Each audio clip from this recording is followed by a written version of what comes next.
সারা দেশসহ নারায়ণগঞ্জেও কার্যক্রম নিষিদ্ধ দল আওয়ামী লীগ অনলাইন ও অফলাইনে প্রচারণা চালিয়ে বাংলাদেশের আইন শৃঙ্খলা পরিস্থিতির অবনতি ঘটানোর চেষ্টা করতে পারে বলে আশঙ্কা করছেন পুলিশের বিশেষ শাখা এসবি। গত সোমবার ২৮ জুলাই এক সংবাদ বিজ্ঞপ্তিতে একথা জানানো হয়। ওই বিজ্ঞপ্তিতে বলা হয়, ঐতিহাসিক জুলাই অভ্যুত্থানের বর্ষপূর্তি ঘিরে সরকার বিরোধী রাজনৈতিক দল ও ফ্যাসিবাদ বিরোধী সামাজিক সংগঠনগুলো গত ১ জুলাই থেকে বিভিন্ন কর্মসূচি পালন করছে।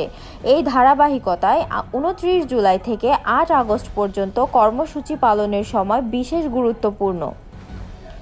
এই সময়ে কর্মসূচি পালনকে কেন্দ্র করে বিতাড়িত ফ্যাসিবাদী শক্তি অনলাইন ও অফলাইনে প্রচারণা চালিয়ে নারায়ণগঞ্জে নৈরাজ্য সৃষ্টি, ফ্যাসিবাদ বিরোধী কর্মসূচিতে বাধা প্রদান সহ নারায়ণগঞ্জের বিভিন্ন কর্মকাণ্ডের মাধ্যমে সার্বিক আইন শৃঙ্খলা পরিস্থিতির অবনতি ঘটানোর অপচেষ্টা চালাতে পারে।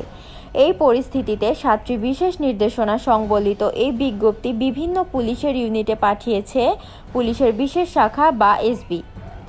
এই নির্দেশনার মধ্যে রয়েছে ২৯ জুলাই থেকে ৮ আগস্ট পর্যন্ত বিশেষ অভিযান পরিচালনা করা, নিয়মিত সন্দেহজনক ব্যক্তিগত মোটরসাইকেল, মাইক্রোবাস ও অন্যান্য যানবাহন তল্লাশি করা। আরও রয়েছে বাস টার্মিনাল, লঞ্চঘাট, রেল স্টেশন, বিমানবন্দরের পার্শ্ববর্তী এলাকায় বিশেষ নিরাপত্তা নিশ্চিত করা, গ্রেফতারি পরোয়ানা তামিল অভিযান পরিচালনা করা, মোবাইল পেট্রোলিং জোরদার করা এবং গুজব রোধে সাইবার পেট্রোলিং কার্যক্রম অব্যাহত রাখা সহ গোয়েন্দা তৎপরতা বাড়ানো। এমন নির্দেশনার পর একটু নড়েচড়ে বসেছে নারায়ণগঞ্জ জেলা পুলিশ।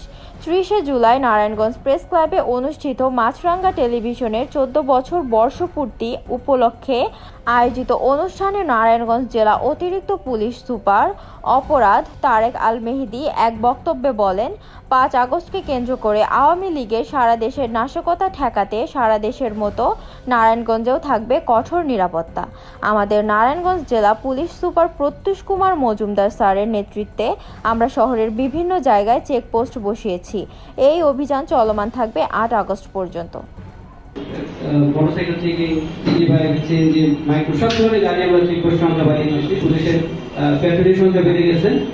আমরা আশা করি এই যে ট্রেনের কথা বলা হচ্ছে, এই ট্রেন আমরা নারায়ণগঞ্জবাসীকে আমরা আশ্বস্ত করতে চাই যে নারায়ণগঞ্জবাসীকে আমরা ভালো রাখতে পারবো। আমরা কোনো ধরনের নাশকতা শিকার হতে দেব না।